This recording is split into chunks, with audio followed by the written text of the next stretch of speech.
A mí eu o que destacaría é ese rescate deses sentimentos tan variados e que cambian.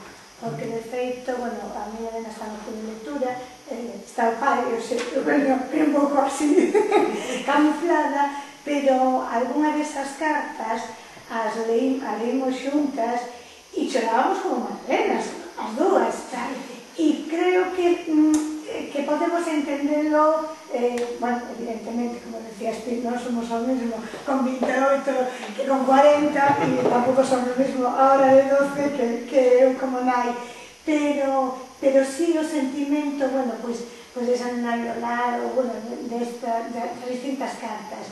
E o da carta, que creo que eras ti que comentabas, porque algunha desas cartas non facía, porque poderá para facer un libro, eu creo que ese flash dese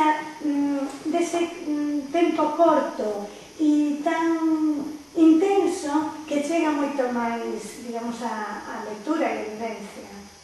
Claro, que o relato tamén ten, ás veces é como os poemas, que un poema ten que ser moi breve e moi intenso, é dicir, un poema tens que concentrar.